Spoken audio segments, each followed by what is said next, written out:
Shannon, how you feeling? Yeah, great. Light run on the track.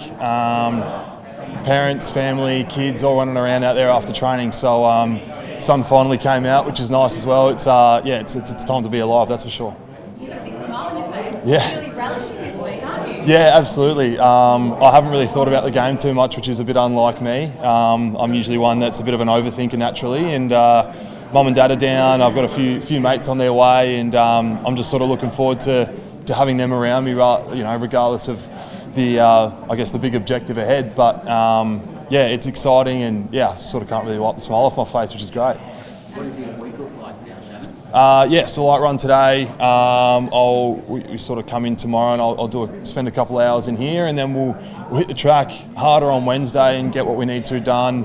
That'll be our sort of main run. Thursday off, and then Friday the parade, captain's run, and then it's all green lights from there. Obviously 2022 was the last grand final year for the Cats. What is your life like now as a football player compared to what it was like in 2022? How different is it? I'd like to think I've matured since then, certainly developed in the ways that I've worked hard at, but regardless of that, I'd like to think that I'm playing my role for the team, that I can put my best foot forward every week and put us in a great spot to achieve success. And if there's one week to do it, it's going to be this week. So life's pretty similar. Mum and dad come over as regular as they can. All that sort of off-field stuff is pretty similar, but I try to keep my life as consistent as possible, and hopefully that translates on field. So in a pretty similar position, but it's good to have a sort of different perspective sort of this week than 2022 grand final week. I sort of knew I wasn't going to play. We had those sorts of fringe plays back then, and I sort of knew I wasn't going to play. So it was sort of good to enjoy the week as an AFL listed player, but this week it's good to sort of experience it with the opportunity to play. So it's really exciting. Max talked about how in 22 he felt like a bit of an outsider of the team, but now he feels quite entrenched.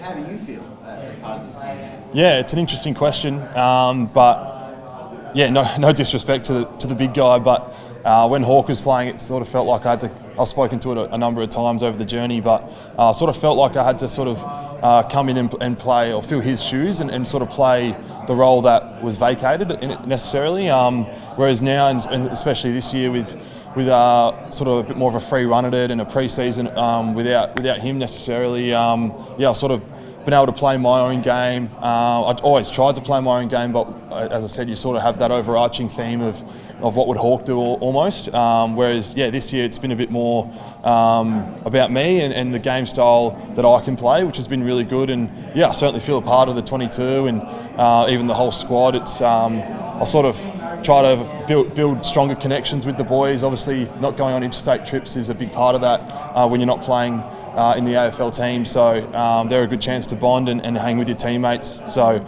I really try to relish that opportunity and make the most of it, which I feel like I've done. Do you still keep in contact with Tom? Yeah, absolutely. He messaged me the other night, yesterday actually. He messaged me yesterday, and in true fashion, he never got back to me, but that's all right. But no, it's good to hear from him. He's someone that's almost like my fatherly figure here at Geelong, and as I messaged him, I sort of said I just want to make him proud and make sure that I'm keeping. Obviously, people sort of refer to me as the next Tom Hawkins. I try and not buy into that too much because I'm obviously my own player and my own person, but certainly there's a part of me that wants to uphold the history that's there, and like I said, I just want to make him proud and the club proud. Was there a moment this season where you felt like you really stepped out of Tom's shadow, as it were, and made Shannon Neale your own? I think within the four walls, there's not too much of that reference to him and sort of what I had to do to be the next Tom.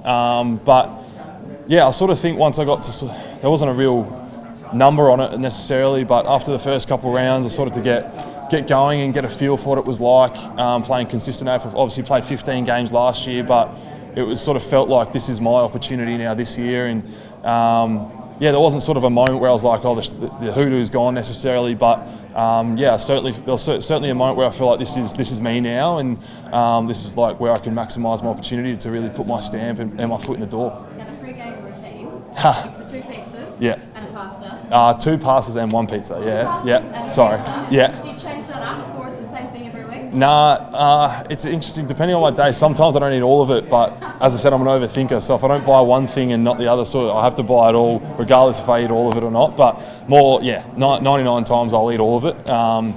They're closed this Friday, so it's going to be an interesting one. But I've reached out to them. They've sent through some recommendations. I'll stay in Melbourne the night before, and I think Rochella in just north of the MCG on. That one. He sent through that one. It's sort of in Melbourne, close by. So I think I'll check that joint out. What do you go with? So I go. Funny story. So I usually get a massage, and then I used to do Uber Eats pickup. So I'd go and pick it up, but you don't see the specials on Uber Eats. So now I've decided to call them and see what the pasta special is. So I usually get a casarici and meatballs.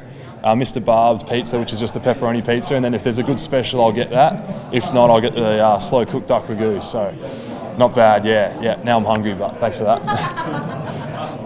On footy, Shannon, are you satisfied with how you handled the battle with Harris Andrews the last couple of contests with him? It's a tough one. I certainly think he played. He's always playing well. He's a magnificent defender. He reads the ball so well. He's really good at intercepting it. He's got long arms. He's strong.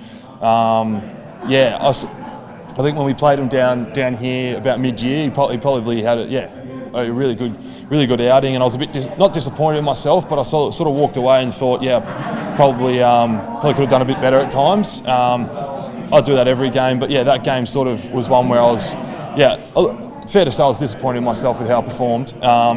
In the qualifying final, I tried not to sort of get too anxious about it and not overthink like he's got the better of me, like all those sorts of thoughts that you can have naturally as a young player. But I think I've sort of flipped the script a bit, and I'm excited to play on those big names. I get sort of the tallest, biggest defender every week. I've just played on Tom Barrass. I'll play on Harris Andrews.